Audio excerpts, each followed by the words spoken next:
Hello बच्चों, welcome to biology news.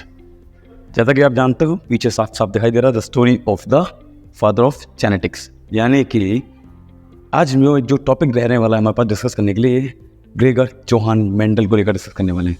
Father of genetics बनने तक का सफ़र बहुत डिफ़िकल्ट रहा है, लेकिन मरने के बाद इनको कुछ बड़ा अचीव हुआ। वैसे तो लोगों को जीते जी मिल जाता तो बढ़िया है, लेकिन इनको मरने के बाद इनको पहचान मिली थी।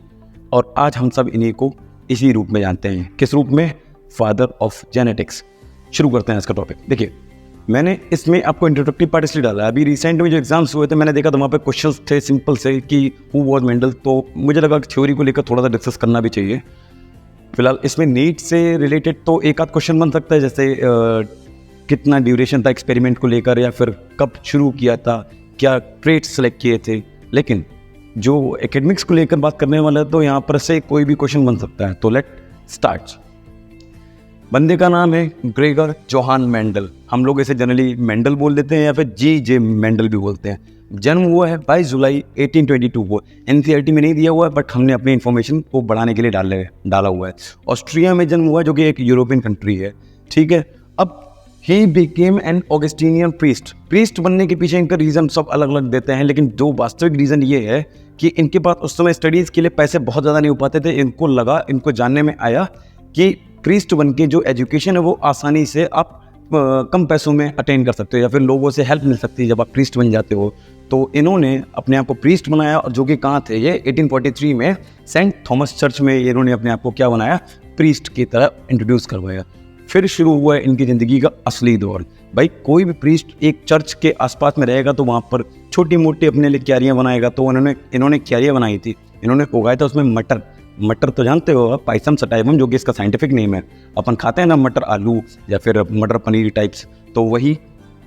ही स्टार्टेड एक्सपेरिमेंट इन 1856, मतलब 1856 में इन्होंने देखा। एक दिन जो अपना लोटा लेकर गए और बैठ गए जाकर, और बोले ये क्या चक्कर है, कोई प्लांट जो है बहुत बड़ा है और कोई प्लांट बहुत छोटा है, बीच के प्लांट है ही नहीं। बोले कुछ तो है दया, कुछ तो है। तो कुछ होने के चक्कर में इनका जो फिजिक्स वाला दिमाग था, जो मैथमेटिशियन वाला दिमाग था, वो चल गया। अब बंदा बहुत इंटेलिजेंट था, तो इन्होंने अपनी रिसर्च पर इतना डीप काम करना शुरू किया। तो 56 यानी कि 1856 से लेकर 1863 तक एक्सपेरिमेंट किया। 7 ईयर्स टोटल ड्यूरेशन था एक्सपेरिमेंट का। इन्होंने देखा कि भैया, या तो वायलेट कलर के फ्लावर आ रहे हैं या फिर वाइट कलर के फ्लावर आ रहे हैं। ठीक है। मटर का दाना या तो गोल है या फिर पिचका हुआ है। कोई मटर का फलिंग जो है पूरी फूली हुई है, या फिर बिल्कुल सिकुड़ी हुई सी है। तो इन्होंने बहुत सारे कैरेक्टर्स को इन्होंने सेलेक्ट किया, और इनकी जो एक्सपेरिमेंट था बहुत एक्यूरेट था।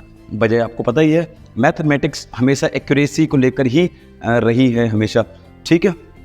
टोटल ड्यूरेशन के लिखा हुआ है, टोटल 7 ईयर्स का एक्सपेरिमेंट ड्यूरेशन रहा इन्होंने।